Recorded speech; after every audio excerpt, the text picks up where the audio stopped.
한지혜의 세상은 이중으로 나뉘어 있었다. 낮에는 서울의 가장 높은 빌딩에서 한 회장으로 불리며 수천 명의 직원을 이끄는 냉철한 CEO였다. 그녀의 카리스마와 천재적인 사업 수완은 모두에게 인정받았지만 그 누구도 그녀의 진짜 모습을 알지 못했다. 그러나 해가 질 무렵 그녀는 초라한 가사, 도우미 옷을 입고 강남의 한 초호화 저택으로 들어섰다. 그곳에서 그녀는 그저 김태현의 아내, 그리고 박민서 여사의 며느리일 뿐이었다. 시어머니 박민서 여사는 지혜를 돈만 보고 들어온 철없는 며느리로 취급했다. 민서에게는 오직 돈과 명예만이 중요했다. 그녀는 첫째 며느리인 정유진을 애지중지 아꼈다. 유진은 유명 기업의 딸이었고 그녀의 아버지는 민서의 사업에 큰 도움을 주고 있었기 때문이었다. 반면 지혜는 평범한 집안의 딸이었고 그녀의 부모님은 일찍 세상을 떠났다. 지혜는 민서의 눈에 그저 쓸모없는 존재였다. 지혜야, 이 접시 좀 봐. 이것도 제대로 못 닦니 너처럼 손이 느린 애는 처음 본다. 민서의 차가운 목소리가 저택의 넓은 거실에 울려 퍼졌다. 지혜는 고개를 숙였다. 그녀의 손은 수십 년 경력의 베테랑 가사 도우미보다 능숙했지만 그녀는 일부러 덤벙거리는 척했다. 그녀는 민서의 태도를 시험하고 있었다. 그녀는 민서의 마음이 과연 돈과 명예에만 있든지 아니면 진심으로 그녀를 가족으로 받아줄 마음이 조금이라도 있는지를 확인하고 싶었다. 하지만 민서의 마음은 변하지 않았다. 그녀는 지혜를 여전히 무시했다. 저런 애는 집에 들이는 게 아니었는데 태연이 너 때문에 내 체면이 말이 아니다. 지혜의 남편 김태현은 착하고 순수했다. 그는 지혜를 진심으로 사랑했지만 어머니의 그늘에서 벗어나지 못하는 유약한 성격의 소유자였다. 그는 어머니와 아내 사이에서 늘 갈등했지만 그 어떤 문제도 해결해주지 못했다. 지혜는 그런 태연의 모습을 보며 한숨을 쉬었다. 그녀는 태연이 언젠가 자신을 지켜줄 수 있는 강한 남자가 되기를 바랐다. 그녀의 유일한 보물은 아버지가 남겨주신 낡은 반지에 있었다.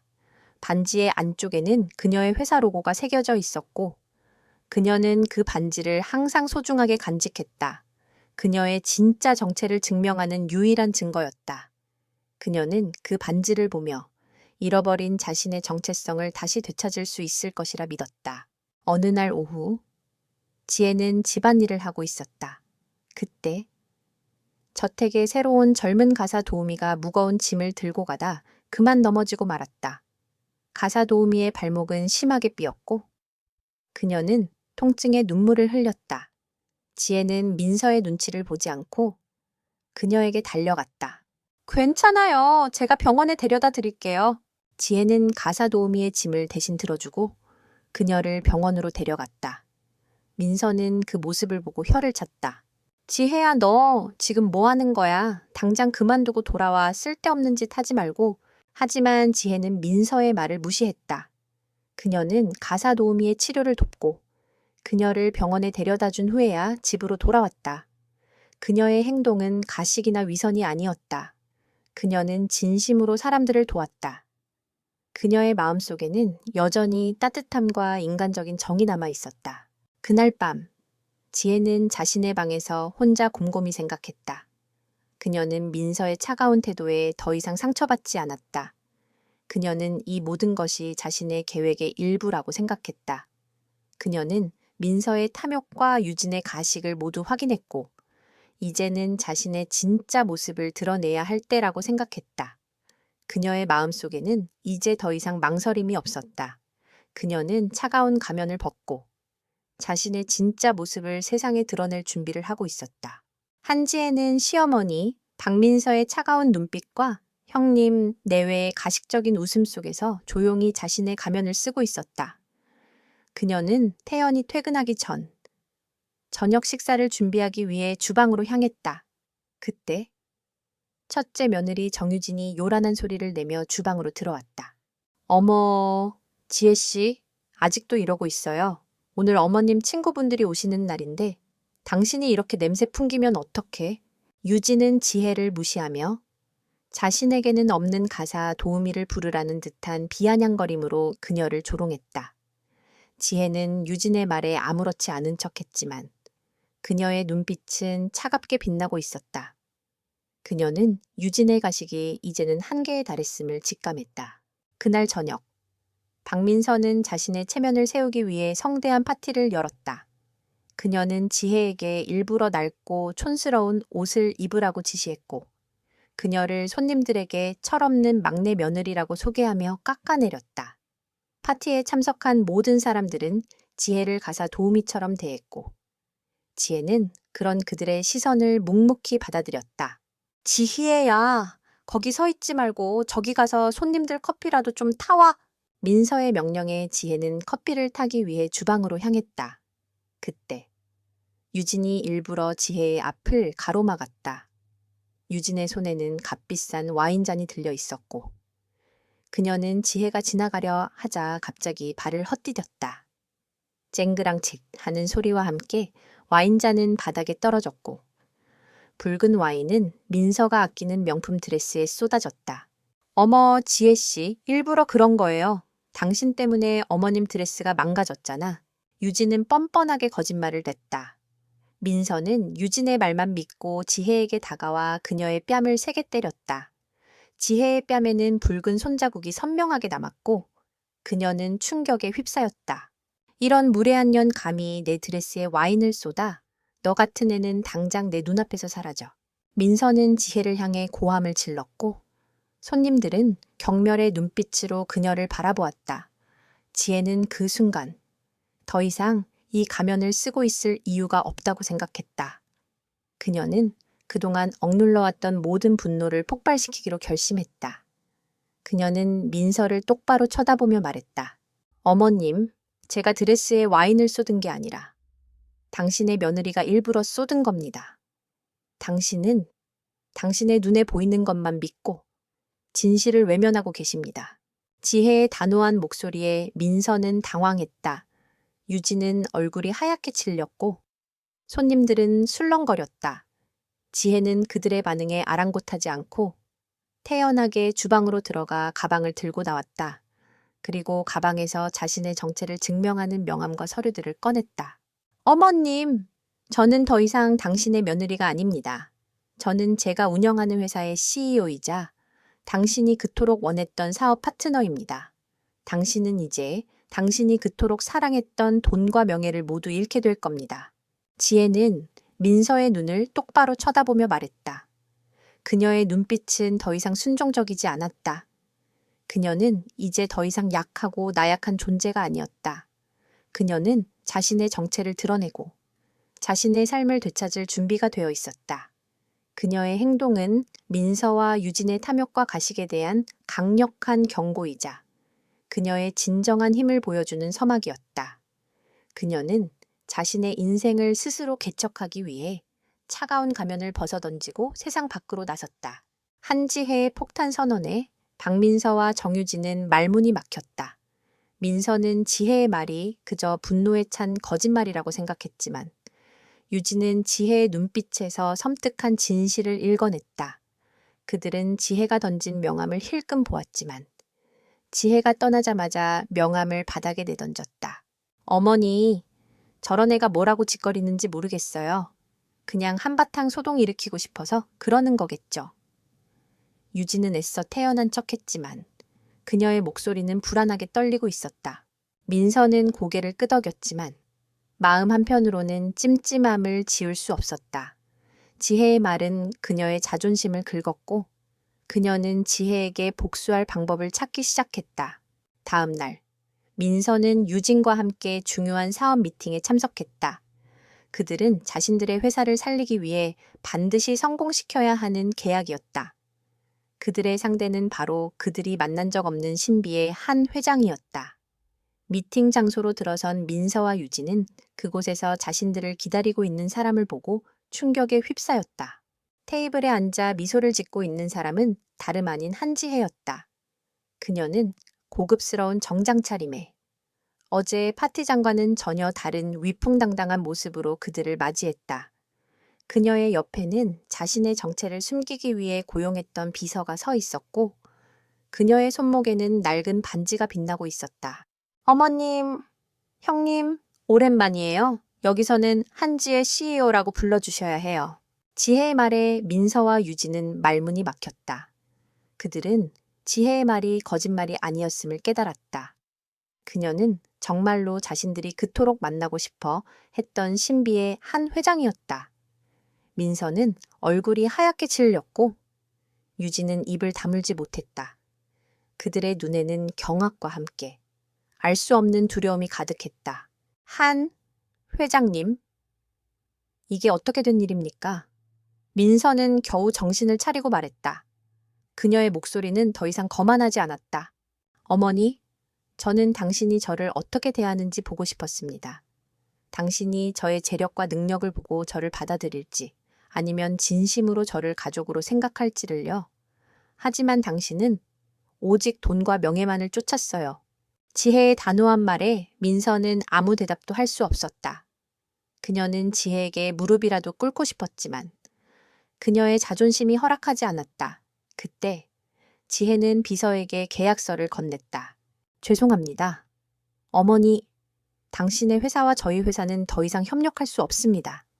당신은 저의 진심을 외면했고 저는 당신과 거래할 수 없습니다. 지혜는 냉정하게 계약을 파기했다. 그녀는 민서와 유진의 얼굴에 드러난 절망감을 보고 복잡한 감정에 휩싸였다.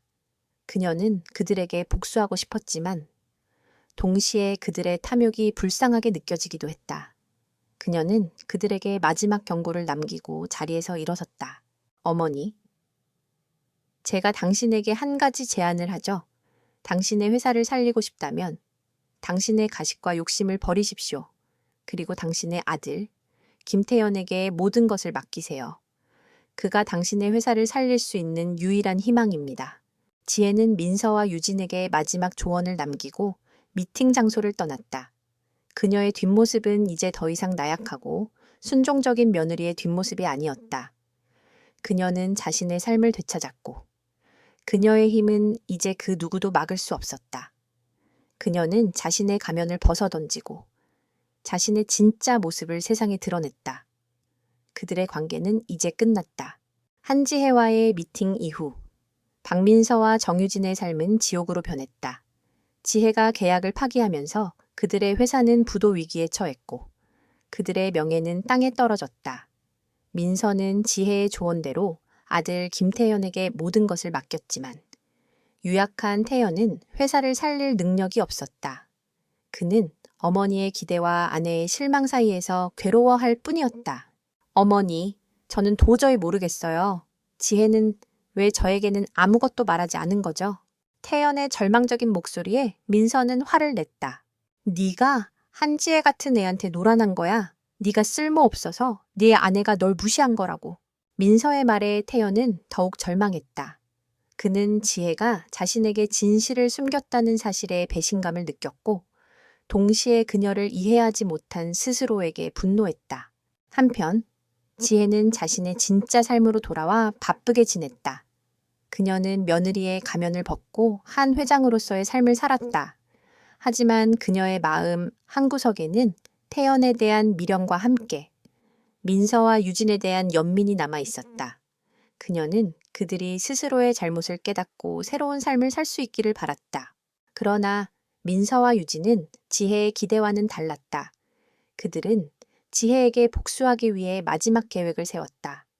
그들은 지혜가 참석하는 자선 경매에 참석하기로 했다. 경매에는 지혜의 회사를 살릴 수 있는 중요한 투자자들이 참석할 예정이었다. 민서와 유진은 그곳에서 지혜의 평판을 떨어뜨리고 그녀의 회사를 망가뜨릴 계획이었다. 자선 경매 당일, 지혜는 화려한 드레스를 입고 경매장에 나타났다. 그녀의 아름다움과 우아함은 모든 사람들의 시선을 사로잡았다. 그녀는 더 이상 며느리의 가면을 쓰고 있지 않았다. 그녀는 자신의 모든 것을 보여주기로 했다. 그때 민서와 유진이 경매장으로 들어섰다. 그들은 지혜를 보자마자 경멸의 눈빛을 보냈다. 민서는 지혜에게 다가가 비아냥거렸다. 한 회장님, 이렇게 화려하게 차려입고 오셨는데 혹시 저희 회사 살려주시려고 오신 건 아니겠죠? 지혜는 민서의 말에 미소를 지으며 대답했다. 어머님, 저는 오늘 당신이 얼마나 비참한지 보러 왔습니다. 당신이 당신의 가식과 욕심 때문에 모든 것을 잃은 것을 보러 왔습니다. 그들의 대화는 모든 사람들의 이목을 집중시켰다. 그때 경매가 시작되었다. 경매의 하이라이트는 지혜의 회사, 로고가 새겨진 낡은 반지에 대한 경매였다. 그 반지는 지혜의 아버지의 유품이었고 그녀의 회사에 중요한 의미를 가지고 있었다. 지혜는 그 반지를 낙찰받기 위해 높은 가격을 불렀다. 하지만 그때 민서가 더 높은 가격을 불렀다. 그녀는 지혜에게 복수하기 위해 그 반지를 빼앗으려 했다. 지혜는 민서의 행동에 당황했지만 그녀의 눈빛은 흔들리지 않았다. 그녀는 민서에게 경고했다.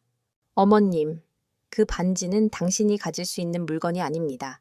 그 반지는 당신이 평생을 노력해도 가질 수 없는 저의 정체성을 상징합니다. 지혜의 단호한 말에 민서는 잠시 망설였지만 그녀의 자존심이 그녀를 막지 못했다. 그녀는 계속해서 가격을 올렸다.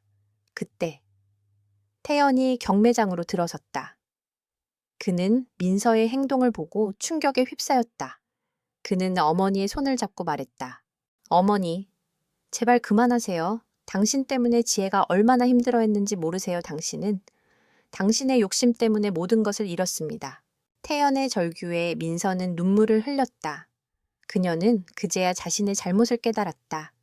그녀는 지혜에게 진심으로 사과했다. 지혜야, 미안하다. 내가 정말 미안해. 지혜는 민서의 진심 어린 사과에 눈물을 흘렸다. 그녀는 그들에게 마지막 기회를 주기로 결심했다.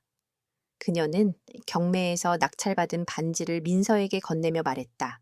어머님, 이 반지는 제가 당신에게 드리는 마지막 기회입니다. 이 반지는 당신이 그토록 사랑했던 돈과 명예를 모두 되찾아 줄 겁니다. 하지만 당신은 이 반지를 가질 수 없습니다. 이 반지의 진짜 주인은 당신의 아들, 김태연입니다. 지혜는 태연에게 모든 것을 맡기고 그들을 떠났다. 그녀는 그들에게 마지막 기회를 주었고 그들의 삶은 이제 새로운 시작을 맞이하게 되었다. 박민서와 정유진은 한지혜가 자신들의 회사와 계약을 파기했다는 사실을 알고 절망에 빠졌다. 그들은 지혜가 그저 복수심에 불타는 며느리라고 생각했지만 지혜의 힘은 그들이 상상했던 것 이상이었다. 지혜가 떠난 후 그들의 회사는 부도 위기에 처했고 그들의 명예는 땅에 떨어졌다. 민서는 지혜의 조언대로 아들 김태연에게 모든 것을 맡겼지만 유약한 태연은 회사를 살릴 능력이 없었다. 그는 어머니와 아내 사이에서 갈등하며 괴로워할 뿐이었다. 어머니, 저는 모르겠어요. 지혜는 왜 저에게는 아무것도 말하지 않은 거죠. 태연의 절망적인 목소리에 민서는 화를 냈다. 내가 한지혜 같은 애한테 놀아난 거야. 네가 쓸모없어서 네 아내가 널 무시한 거라고. 민서의 말에 태연은 더욱 절망했다. 그는 지혜가 자신에게 진실을 숨겼다는 사실에 배신감을 느꼈고 동시에 그녀를 이해하지 못한 스스로에게 분노했다. 한편 지혜는 자신의 진짜 삶으로 돌아와 바쁘게 지냈다. 그녀는 며느리의 가면을 벗고 한 회장으로서의 삶을 살았다. 하지만 그녀의 마음 한구석에는 태연에 대한 미련과 함께 민서와 유진에 대한 연민이 남아 있었다. 그녀는 그들이 스스로의 잘못을 깨닫고 새로운 삶을 살 수 있기를 바랐다. 그러나 민서와 유진은 지혜의 기대와는 달랐다. 그들은 지혜에게 복수하기 위해 마지막 계획을 세웠다. 그들은 지혜가 참석하는 자선 경매에 참석하기로 했다. 경매에는 지혜의 회사를 살릴 수 있는 중요한 투자자들이 참석할 예정이었다. 민서와 유진은 그곳에서 지혜의 평판을 떨어뜨리고 그녀의 회사를 망가뜨릴 계획이었다. 자선 경매 당일, 지혜는 화려한 드레스를 입고 경매장에 나타났다. 그녀의 아름다움과 우아함은 모든 사람들의 시선을 사로잡았다. 그녀는 더 이상 며느리의 가면을 쓰고 있지 않았다. 그녀는 자신의 모든 것을 보여주기로 했다. 그때 민서와 유진이 경매장으로 들어섰다. 그들은 지혜를 보자마자 경멸의 눈빛을 보냈다. 민서는 지혜에게 다가가 비아냥거렸다. 한 회장님, 이렇게 화려하게 차려입고 오셨는데 혹시 저희 회사 살려주시려고 오신 건 아니겠죠? 지혜는 민서의 말에 미소를 지으며 대답했다. 어머님, 저는 오늘 당신이 얼마나 비참한지 보러 왔습니다. 당신이 당신의 가식과 욕심 때문에 모든 것을 잃은 것을 보러 왔습니다. 그들의 대화는 모든 사람들의 이목을 집중시켰다. 그때 경매가 시작되었다. 경매의 하이라이트는 지혜의 회사 로고가 새겨진 낡은 반지에 대한 경매였다. 그 반지는 지혜의 아버지의 유품이었고 그녀의 회사에 중요한 의미를 가지고 있었다. 지혜는 그 반지를 낙찰받기 위해 높은 가격을 불렀다. 하지만 그때 민서가 더 높은 가격을 불렀다. 그녀는 지혜에게 복수하기 위해 그 반지를 빼앗으려 했다. 지혜는 민서의 행동에 당황했지만 그녀의 눈빛은 흔들리지 않았다. 그녀는 민서에게 경고했다. 어머님, 그 반지는 당신이 가질 수 있는 물건이 아닙니다. 그 반지는 당신이 평생을 노력해도 가질 수 없는 저의 정체성을 상징합니다. 지혜의 단호한 말에 민서는 잠시 망설였지만 그녀의 자존심이 그녀를 막지 못했다. 그녀는 계속해서 가격을 올렸다. 그때 태연이 경매장으로 들어섰다. 그는 민서의 행동을 보고 충격에 휩싸였다. 그는 어머니의 손을 잡고 말했다. 어머니, 제발 그만하세요. 당신 때문에 지혜가 얼마나 힘들어했는지 모르세요. 당신은 당신의 욕심 때문에 모든 것을 잃었습니다. 태연의 절규에 민서는 눈물을 흘렸다. 그녀는 그제야 자신의 잘못을 깨달았다. 그녀는 지혜에게 진심으로 사과했다. 지혜야, 미안하다. 내가 정말 미안해. 지혜는 민서의 진심 어린 사과에 눈물을 흘렸다. 그녀는 그들에게 마지막 기회를 주기로 결심했다. 그녀는 경매에서 낙찰받은 반지를 민서에게 건네며 말했다. 어머님, 이 반지는 제가 당신에게 드리는 마지막 기회입니다. 이 반지는 당신이 그토록 사랑했던 돈과 명예를 모두 되찾아 줄 겁니다.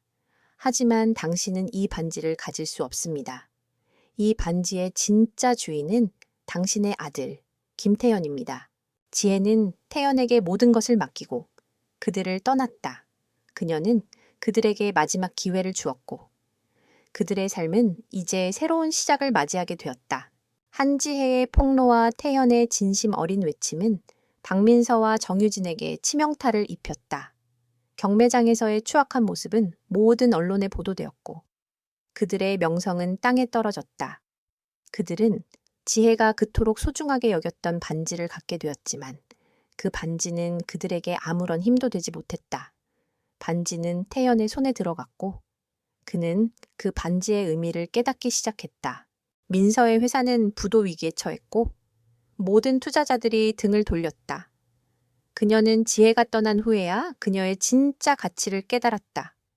그녀는 자신의 아들 태연을 무시했고 돈만을 쫓다가 모든 것을 잃었다. 그녀의 삶은 한순간에 무너져 내렸다. 유진 또한 모든 것을 잃었다. 그녀의 아버지는 그녀의 추악한 행동에 실망해 그녀와의 관계를 끊었고 그녀는 모든 것을 잃은 채 홀로 남게 되었다. 한편 태연은 지혜에게 받은 반지를 들고 혼자 생각에 잠겼다. 그는 자신이 얼마나 나약하고 유약한 사람이었는지 깨달았다. 그는 어머니와 아내 사이에서 갈등하며 아무것도 해결하지 못했고 지혜의 진심을 외면했다. 그는 지혜에게 너무나 미안했다. 그는 지혜에게 전화를 걸었지만 지혜는 그의 전화를 받지 않았다. 지혜는 태연에게 더 이상 어떤 미련도 남아있지 않았다. 그녀는 태연에게 마지막 기회를 주었고 이제는 그가 스스로의 힘으로 일어서기를 바랐다. 그녀는 자신의 진짜 삶으로 돌아와 바쁘게 지냈다. 그녀는 며느리의 가면을 벗고 한 회장으로서의 삶을 살았다. 그녀는 자신의 회사를 더욱 성장시켰고 그녀의 카리스마와 리더십은 모두에게 인정받았다. 그녀는 자신의 삶을 스스로 개척하고 자신의 힘으로 성공을 이루었다. 며칠 뒤 태연은 지혜의 회사를 찾아왔다. 그는 지혜의 비서에게 지혜를 만나게 해달라고 부탁했지만 지혜는 그를 만나주지 않았다. 그는 지혜의 사무실 앞에서 하염없이 그녀를 기다렸다. 그때 지혜가 사무실에서 나왔다. 그녀는 태연을 보았지만 그의 옆을 그냥 지나치려 했다. 지혜야, 나 좀 봐줘. 태연의 절박한 목소리에 지혜는 멈춰 섰다. 그녀는 그를 돌아보며 말했다.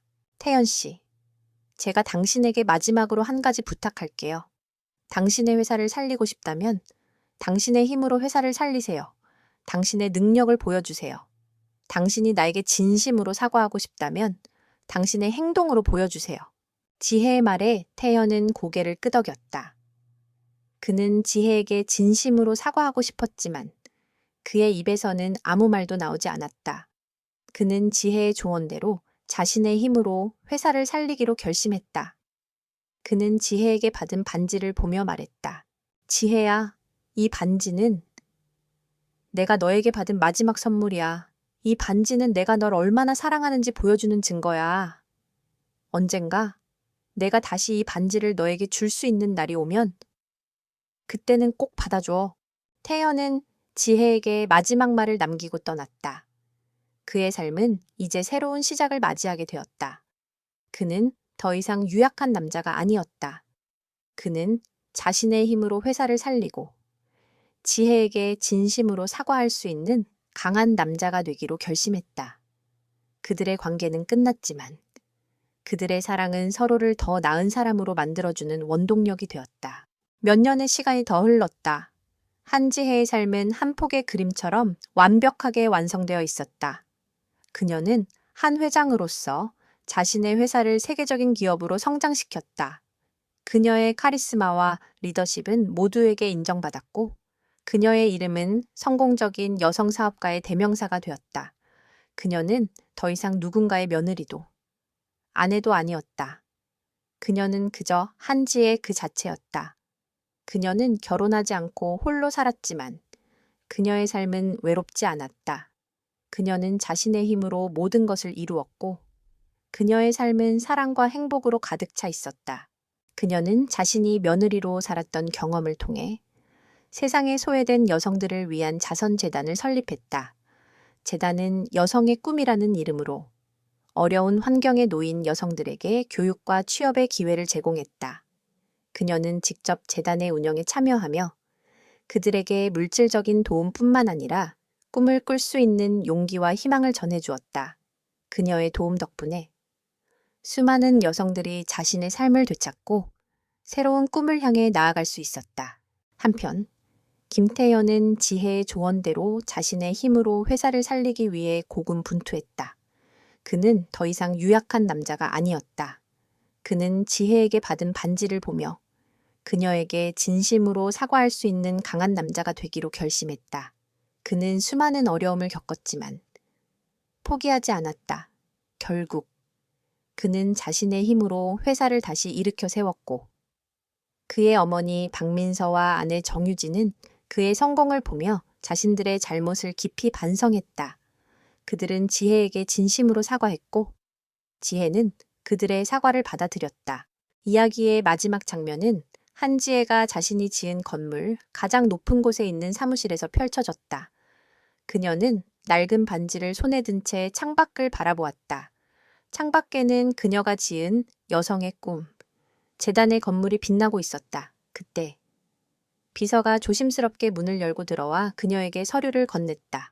회장님, 김태연 씨가 보내신 서류입니다. 서류에는 태연이 자신의 회사 지분 일부를 그녀의 재단에 기부하겠다는 내용이 담겨 있었다. 그리고 서류의 마지막에는 태연의 진심이 담긴 편지가 있었다. 지혜야, 너에게 미안한 마음을 어떻게 표현해야 할지 모르겠다. 하지만 나는 너에게 용서를 구하는 대신 너의 삶을 응원하고 싶다. 이 작은 기부가 너의 큰 뜻에 보탬이 되었으면 좋겠다. 언젠가 다시 만날 수 있다면 그때는 꼭 웃으며 만나자. 지혜는 태연의 편지를 읽으며 미소 지었다. 그녀는 더 이상 그에게 어떤 미련도 남아있지 않았지만 그의 진심 어린 사과에 마음이 따뜻해지는 것을 느꼈다. 그녀는 창밖을 보며 미소 지었다. 그녀의 손에는 낡은 반지가 빛나고 있었다. 그 반지는 이제 더 이상 며느리의 굴레를 상징하지 않았다. 그것은 그녀의 힘과 성공, 그리고 그녀가 스스로 개척한 찬란한 미래를 상징했다. 그녀의 삶은 누군가의 그림자 속에서 벗어나 자신의 빛으로 세상을 밝히는 한편의 위대한 이야기가 되었다. 재미있게 보셨다면 구독과 좋아요, 알림 설정 잊지 마세요. 다음 영상에서 더 흥미진진한 이야기로 찾아뵙겠습니다.